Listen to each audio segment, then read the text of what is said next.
Hey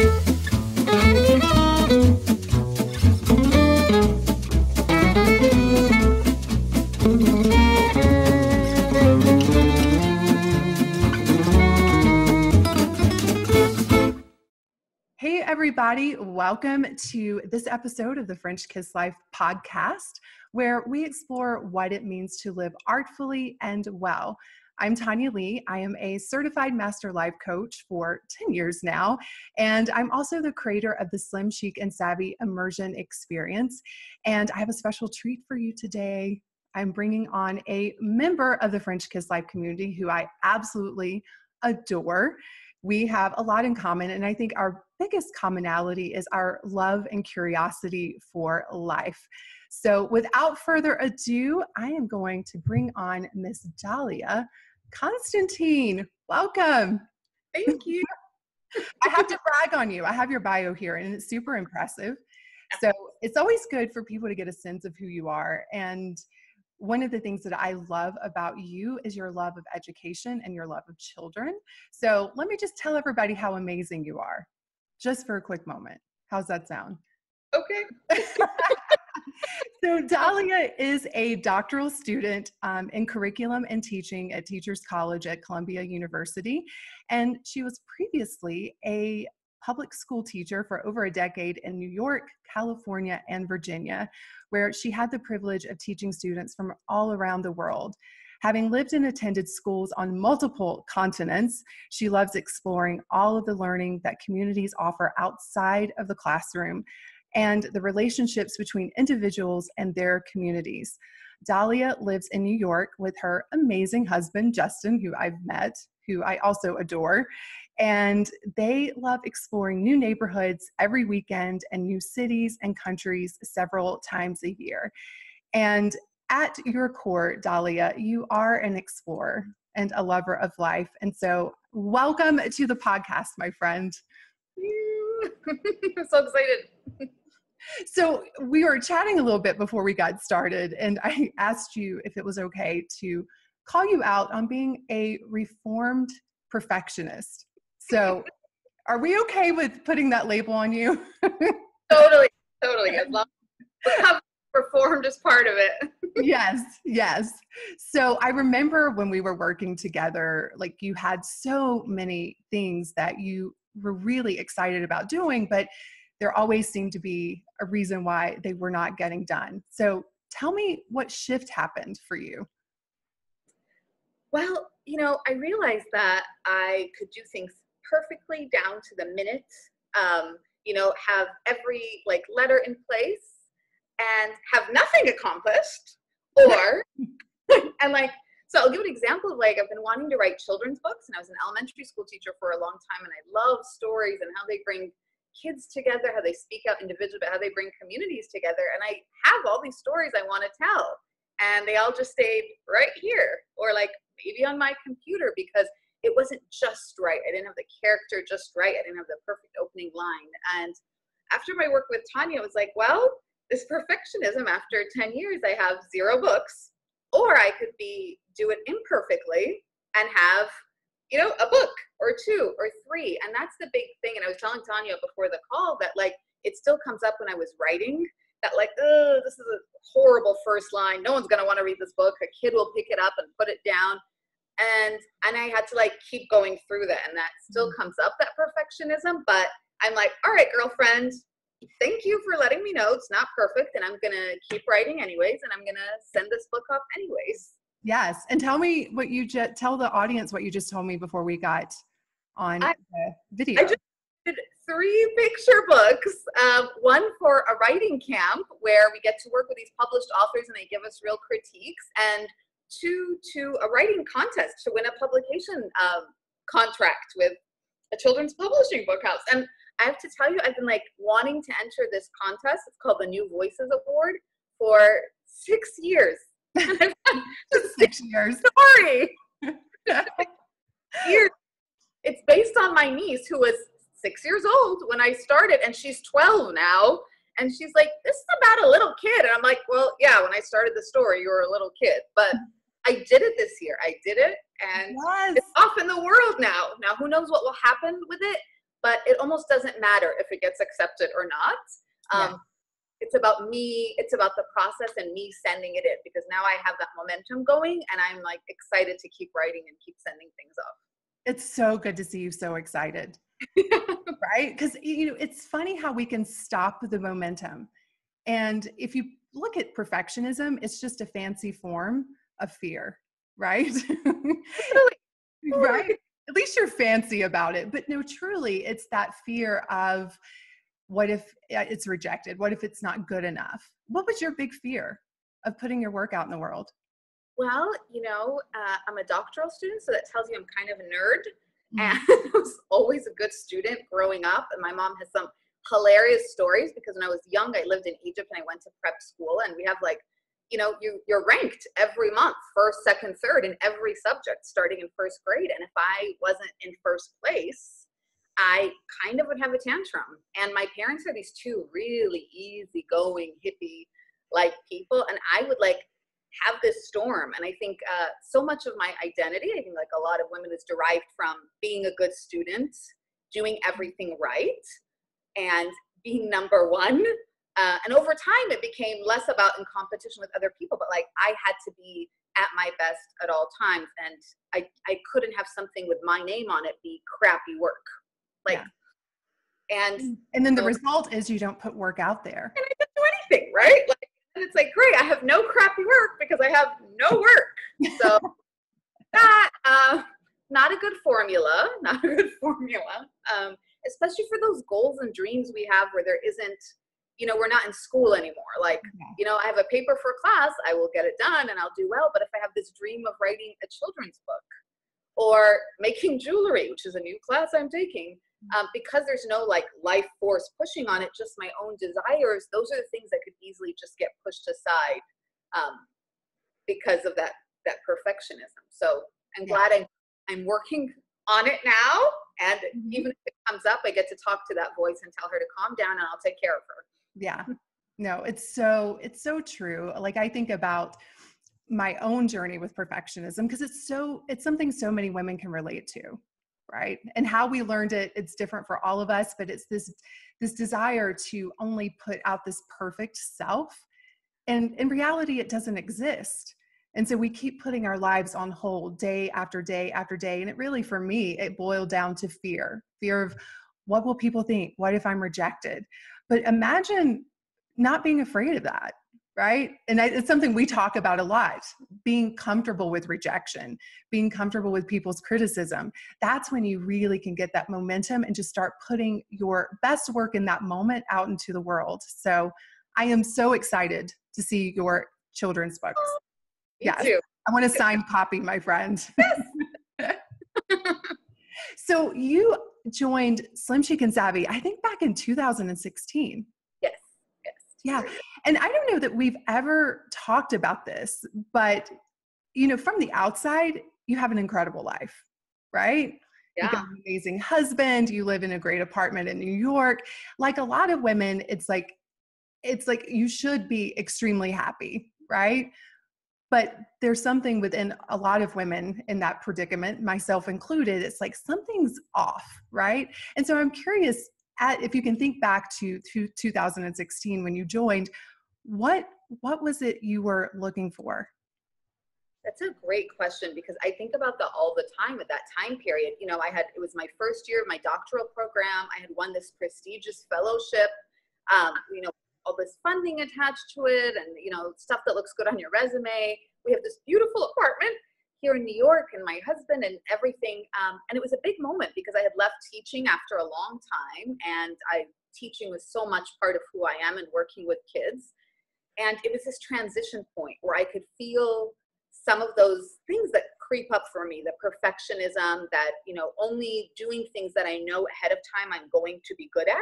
So avoiding risk. So from the outside, it looks like I'm doing all these great things, but that's because I've picked things that I know I'm going to be great at right away. And, these things that go down in my heart, like writing the children's book, kept getting pushed to the side, even though in my heart, I really wanted it. Yeah.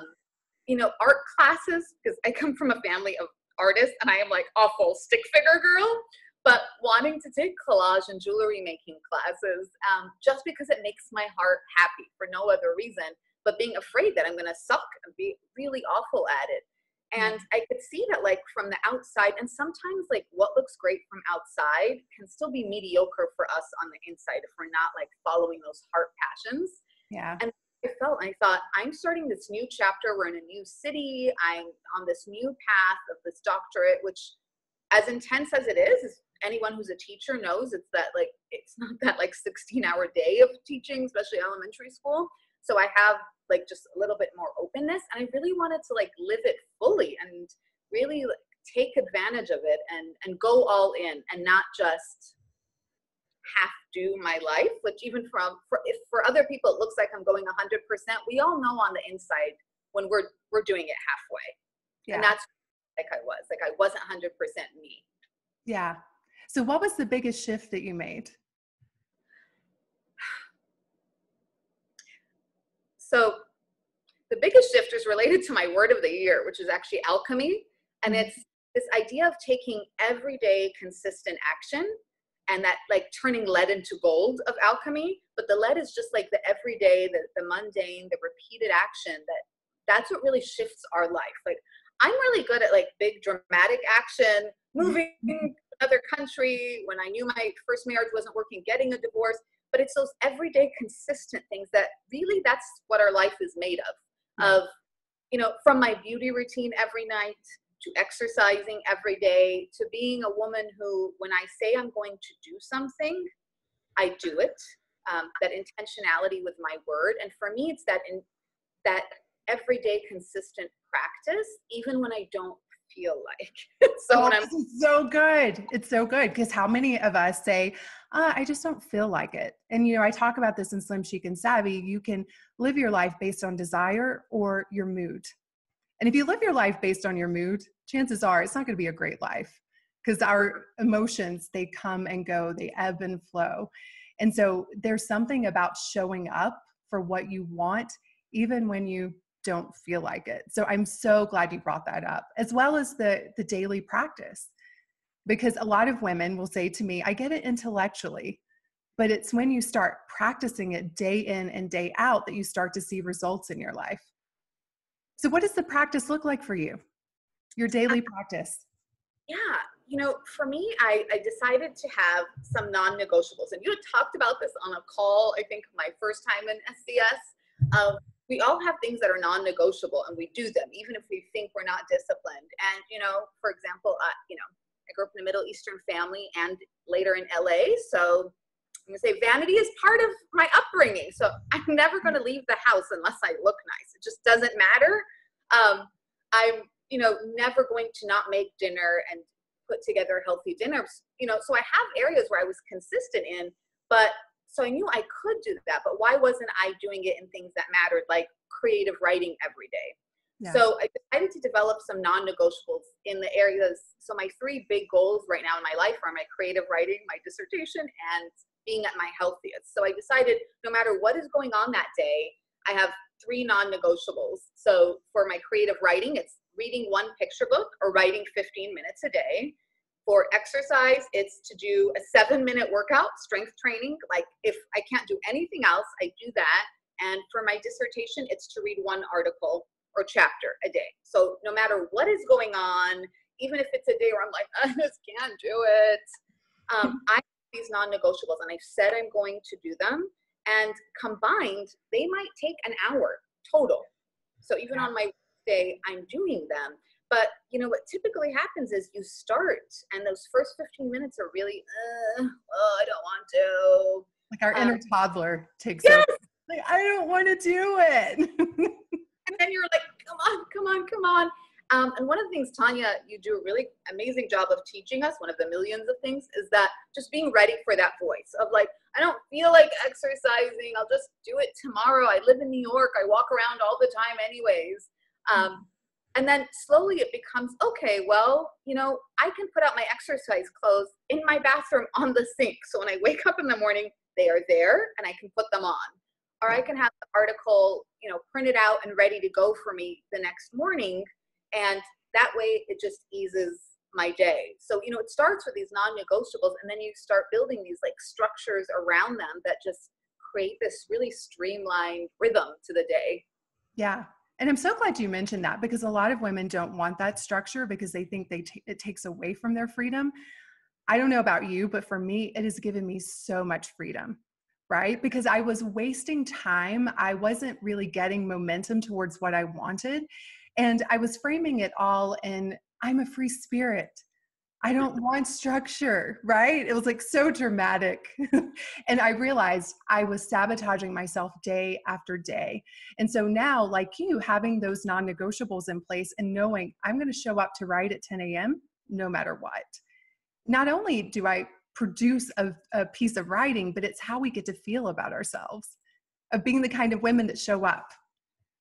That's really it. And this is, I know, I feel like I'm going to keep saying, one time you told us this, but it's the idea of like losing trust with yourself. And I think at some point we all go through a phase where that happens for whatever reason. There's an illness, or, there's a move, or, even a really happy change, a baby or something happens and you start not doing what you say you're going to do. And then that sense of trust is lost. And I definitely had that because I was a classroom teacher for so long that like your day is really structured for you. You're at school at 7, the kids leave at 3:30, you've got these meetings after school, this happens, and you don't really have to think. You just go from one thing to another. And all of a sudden I was a doctoral student and I'm a full-time student. So I didn't have to be in class till 5. And all of a sudden I had all this time, and I took way too many naps my first year. I don't know why, but I had all this free time and I didn't know what to do. And I didn't know, I had been so structured by the outside for so long that I had to learn to create structures for myself. And I think same thing, Tanya. I was like, woo, I'm just going to walk around New York all day. I'm going to go to a museum. Take siestas. Yes. Sleep, nap. Nothing. And then 5 o'clock would hit and I'd walk to class and I'm like, what happened today? Like someone had taken me out of my body or something. And like, I was just popped back in like, oh my God, nothing happened. I did nothing all day. And I realized like, yes, it doesn't have to be this external structure of like, someone standing there going, come on, young lady, which is not even how I grew up. I have very mildly structured parents, but that it was time to learn how to create structure for myself that helped me achieve my goals a little at a time, and then trusting myself again. And this is where the SCS work, like I can have a big vision. I want to be a children's book author, but it's going to be a little action. Like I'm going to read 1 picture book today. So like vision and then little steps so that like, okay, great. Now I could read 2 books just to learn how to trust ourselves again and build that relationship with ourselves. Which is the most important relationship we have, right? I think I used the analogy in Slim, Chic, and Savvy about your friend who doesn't show up for lunch like 6 weeks in a row. Eventually, you just don't trust her. You just think, hey, she's not going to show up. And yet we as women do this to ourselves day after day, and we lose that trust. And so to build it up again, I love how easy you broke it down, just those little daily actions, committing to something and showing up for it. And it's that rush, that momentum, the whole idea of like an object in motion stays in motion, an object at rest stays at rest. So it's always that first, I really think minutes is like the hardest. Everyone may have a different number. Some people may be fine after 5 minutes, but it's that I just have to get started. That's all I have to do. And then the muses will take over, the energy of the universe, but my subconscious, something will take over after that and help me. But just staying true to what I say I want to do. And, one of the things that helps for me is not saying I'm going to do 20 things today, because that's the recipe for failure and we sabotage ourselves that way, but saying I'm going to do 2 things today and then I'm doing them really well. Right? No, that's such a great point. My max is 3 things a day. If I accomplish those, everything else is like icing on the cake, right? But having that focus. And so many women are very indecisive about where to focus. And that just actually made me think of a story with you. I remember on one of our calls, you were making yourself sick trying to find a hotel. And you were reading like 100 reviews on TripAdvisor, like over one decision. And I'm really curious to hear from you how that's going in terms of you becoming more decisive? Do you find yourself making quicker decisions? I am. And it's always this. I mean, I laughing so hard because I was telling Tanya, my husband's a Marine, so he just makes decisions like he'll like look at the same TripAdvisor page I'm at and the first hotel that fits his needs, he's like, great, let's book it. And I'm like, no, no, no, no. We haven't read 17 reviews. I have to think about, what country these people are coming from and what they're expecting. And let me look at 3 more, like TripAdvisor Canada also. And I feel like, I wish I were joking or exaggerating, but I'm not. She's not, I promise you.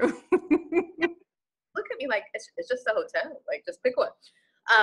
And I think that still comes up for me. And it came up this morning because we have to change our like cable plan something. And I had that immediate gut reaction of, all right, I can't make this decision today. I've got to like set aside. And I said, you know what? We're going to pick one. I'm not going to just close my eyes and click one, but I'm going to set a timer for 15 minutes. I'm going to pick one and it's going to be a great decision. It's going to be a great plan. I don't even watch TV that much, so I don't know why I was like freaking out about this, but I'm going to pick one and I'm going to assume that whatever I've picked is awesome and it's fabulous and it's a great plan. Yes. So you picked your plan. And I picked the plan and I just was like, go. I almost like had to like sign off immediately as soon as I did it so I wouldn't have room. So it's definitely something that I think, for some of us, it's our personality. Like I remember doing this when I was like 5 years old. It's one of my earliest memories of like choosing a cake with my mom. So it's okay. Like I know that about myself and I know now that like I'm going to be okay. But again, it's that like being your best friend and talking yourself alongside. So when it comes up like, all right, we're okay. We're going to pick one. It's going to be just fine, Dahlia. Click and let's go. Done and done. Yeah. And the beauty of being decisive is it's what you were talking about. An object in motion stays in motion.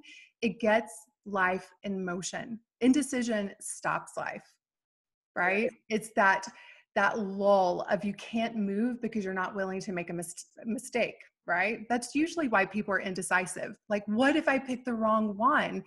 But a lot of times what we end up doing is not picking anything and staying where we are, which is very familiar. And yet it's not where we want to be. And so I have found personally, the more decisions I make, the better life gets. And it's scary. It's uncomfortable. It's hard. Brought that up because sometimes like making that decision on the cable this morning allowed me to jump into my dissertation work a lot with a clearer head. One, it's like not this thing hanging over, but it's that slowly building that confidence. And I hadn't thought of that, like that even in a completely different area of life, it's just because we're one woman, right? Like whatever, we have all these decisions and all these categories in our life, but it's like still one body, one mind. Yeah. That it's all filtering through. So sometimes we make that decision in one area and that energy is just ready to go now. Yeah. It just keeps spilling into the next thing.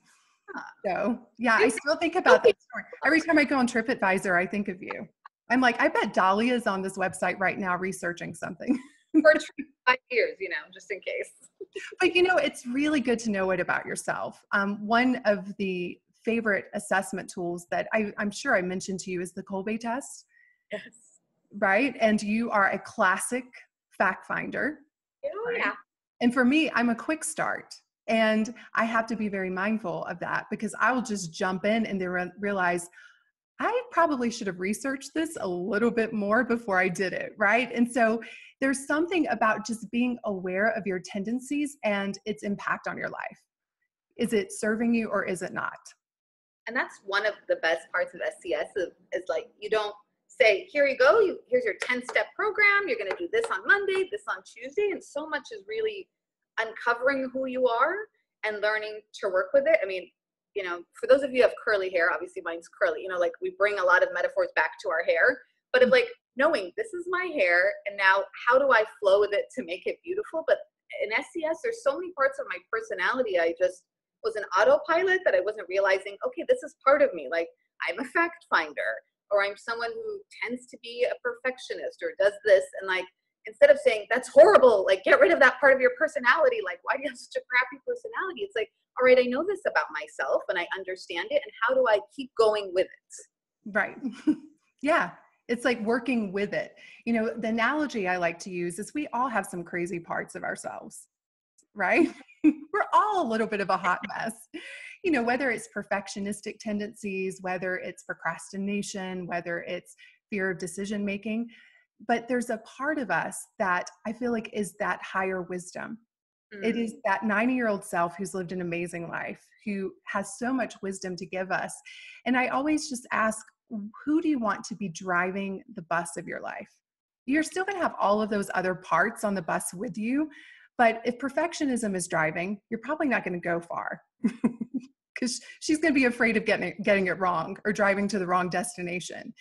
Same goes with procrastination, all of these parts of ourselves. But what I've loved about you is seeing you put that wise part of yourself back in the driver's seat and letting all of the other parts come along on the ride.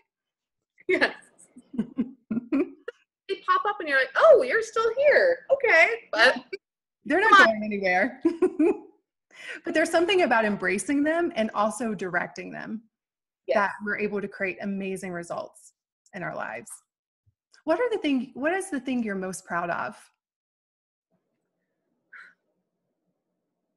I really think, it's so funny because it's like the small things of like just doing what I say I'm going to do every day, which sounds so simple. But really that like I say I'm going to do these things today and I stick to it. I don't try to run away from it. I don't justify why it's okay that I don't do it. I'm not doing it out of a sense of pressure or like the world's going to fall apart or a scarcity mindset, but it's really from a love of myself and a love of what I'm doing. I think so many of our lessons in SES come through in that of, really understanding what makes us tick and what works for us, really understanding what our dreams are going to be, picking one and getting started, honoring what we say we're going to do. And it's just what I've always been someone who can deliver, if it's, I have a paper that's due at a certain time, and I keep using that example because I'm in school, but when I was a teacher, report cards or something for my students, I could do it. Of course I could, because it's for other people or there's some external deadline on it. But I wanted to do everything with joy, and I wanted to do things that weren't something someone said I had to do. And being able to do that for myself and all these dreams that were put on hold, it's really exciting because, every day, our lives are built of days. So every day that's beautiful, and we pick up and then we have another beautiful day and then another beautiful day. And all of a sudden it's a beautiful life. Yeah. It's crazy how that works, right? Yeah. And I posted on Instagram not too long ago, when you master your day, you master your life. And I think a lot of times we're so focused on the future. In the future, it's important to know where you want to go, but it really comes back to today and the actions you take today, the thoughts you think today. How you love today. That's what's creating your life. And so bringing it back to this moment is where all of the magic happens. Very exciting. And I think, sometimes in different parts of our life, we get stuck in the day to day and don't look at the big picture. And sometimes we get stuck in like this big picture and then don't do anything about it in the day to day. And like, you really taught me how to like take those and put them together, like how to have this grand, beautiful vision of how we imagine it, and then now what do I do today to help me get there? Yeah. Knowing that path is going to wind and change and things are going to come up, and that's okay because I just have to worry about today and doing it well. Yeah. I have another question for you. How has your change impacted your relationship with Justin?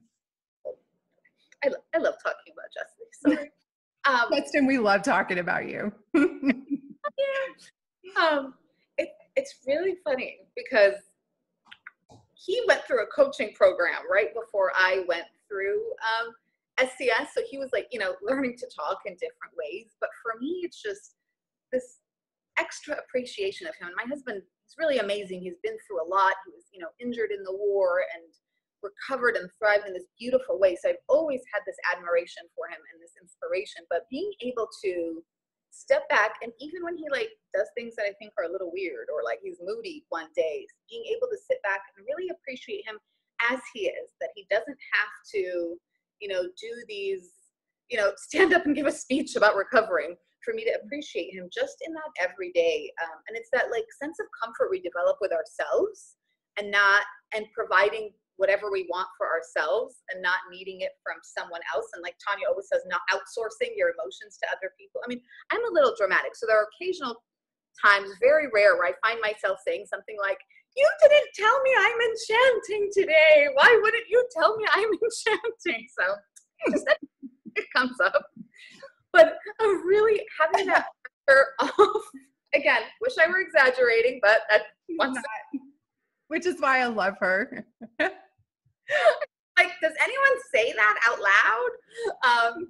But really being so excited and like fulfilling these things for myself. Like, I'm a very romantic person, and not in the like love romantic relationship, but like a romance with the world, and being able to experience that. So whatever Justin does for me is this like really additional extra. So there's this pressure that's like off our relationships with other people, which guess what?